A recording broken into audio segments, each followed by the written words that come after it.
Hey guys, it's Maree here, and I'm so excited I get to share with you guys. I was brought up Greek Orthodox, right? So there was a belief system. I 100% believed in God. I knew that he was real. I didn't follow him at all. I lived like a devil, but I knew that he was real, and I would pray. I would pray every night, just a basic prayer. Thank you, God, for taking care of everyone that I love and care about, you know? And in saying that though, what I was taught with church and stuff like that, you know, I'd just go to church Easter and Christmas, make the family happy, or, you know, do the traditions that we needed to do without knowing the meaning as to why we do it. You know, eventually after a while, the meaning of things get lost when it's just done out of repetition, you know. As a teenager, I really loved life. I'm like naturally positive minded and stuff, and but I loved life so much. I was like perverted. I loved all the bad stuff, the corruption. I had a whole heap of, like, a group of friends that were on the same path. They loved all the bad stuff and, you know, sex, drugs, rock and roll type thing. And so that was my mission in life. You know, I was a social butterfly, but loved getting wasted with my friends on the weekends.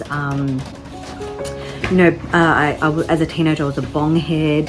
So I couldn't, at some stage, I couldn't actually function without smoking weed before going to school. And yeah, I looked like an angel, but I was just such a devil, you know, inside, just really sweet, but very, just loved all that bad stuff, you know. And a big thing that I noticed, that was because I loved music so much, that music really influenced what I was doing.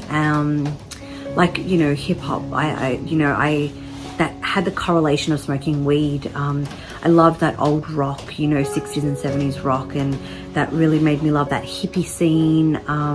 You know, loved Jimi Hendrix and Jim Morrison and all of that, and just, so it made me want to take acid and LSD and stuff like that. So I needed to try everything. I just love that free, you know, life, peace, love, hippie, you know, getting loose kind of thing. But yeah, I didn't realize that all just led to destruction. That led me into the harder drugs, you know, MDMA, ecstasy, that is, and speed and cocaine. And, you know, just every weekend I had to party. I had to be out and about in the city, you know, Thursday night to Sunday night, getting wasted, you know, being flirtatious and sexualized and sensual, you know, how it is in the world. And but yeah, anyways, when I was 23, so I came back from Greece, and everything kind of changed. A lot of my friends were like just smoking ice, and they didn't want to go out so much. They wanted to stay hibernated at someone's house and just smoke all weekend. And I ended up doing that too eventually. And yeah, went into a little spiral there, well, big dark spiral, and met a guy, and we got together, and, you know, he was dealing drugs and ice as well. So it was just a bad combination. So from 23 to 25, that was the first time I properly got like full addicted to ice. I started losing myself. I was really skinny. My hair was thinning out, you know. Yeah, it's just, I didn't have my confidence anymore, which I always had my confidence. That would actually flip into pride even, you know, before that. But all of a sudden, things started changing, and I started losing myself. January 2010, me and my then boyfriend, we decided to go cold turkey off the drugs. And so that, you know, for 3 weeks, that was awesome. And then all of a sudden I had this amazing encounter with Jesus. What happened was I was reading my horoscopes. I was very much into New Age, of course, and that spirituality stuff, because I was searching and seeking, and I was lost. And yeah, and as I was reading my horoscope, I was just at work in the office, you know, and I felt a physical pinch on my chest where my cross was. Again, I wore that cross just because that's what you do, you know, being Greek Orthodox. It didn't have meaning as such to me. It was more just a cultural thing. And yeah, man. And then anyways, it was a physical pinch. I looked down, I was drawn to my cross. I was like, how did my cross pinch me? Felt it, There was nothing, you know, no sharp edges.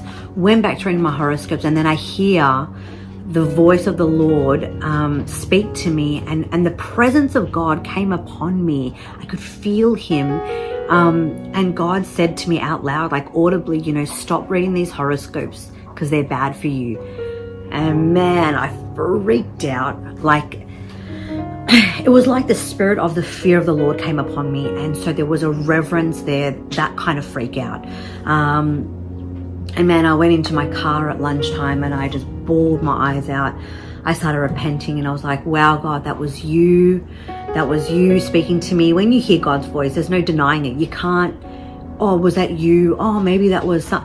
When you hear his voice speak to you that loud, it shakes you to your core. You're never the same again. I met Jesus. I found the treasure. I found the one that my heart was always looking for. I found the one that I was trying everything in the world to get satisfied. Relationships, you know, drugs, sex, rock and roll, going out, being always busy and stuff like that.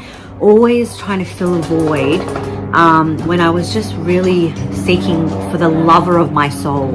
And that was Jesus. And the moment that I met him, there was no turning back. You can't, you know, there is a renewing of the mind that was happening for me. I needed to learn how to, well, say no to drugs. But I also needed to know that Jesus was the one who forgave me of my sins. That Jesus was the one, and he kept saying that to me. He kept telling me a few things. He kept telling me God is love. I didn't understand it. He kept saying it to me, and eventually the coin dropped. You know, after a long time, he kept telling me that I'm the one that forgives you, not other people. So even when I was honest with my then boyfriend about cheating, it wasn't about him forgiving me. It was about God forgiving me. And he was the one that did forgive me. So so those that have forgiven much love much. I was so appreciative. I was so grateful, and I still am, like, forever grateful that he would love me enough to actually transform me into the person that I'm truly created, meant to be, you know, the way that he created me. Now no one can take that away, you know. I experienced God's goodness and his loving, beautiful kindness, and he just completely just changed my heart, man. And he just took me. Oh my gosh, he just took me and he accepted me and he loved me and he brought me close to him and he told me that I was his. And yeah, you just can't get that from anything else in this whole world. Oh, that's so good. Oh, I just love him so much. And yeah, he's the best. But yeah, like, and in that time when I met Jesus as well, and it was about 2 years before I actually started going to church, but in that time I was so alone and I just had God.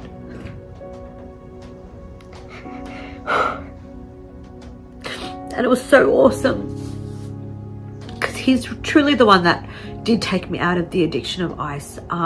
He's truly the one that did keep teaching me how he was one. The cross, him being crucified, him being resurrected was the only reason that could set me free. And knowing that shows me the love of God, which made me, it gave me identity. It creates something in you where it's not just head knowledge, it's not just knowing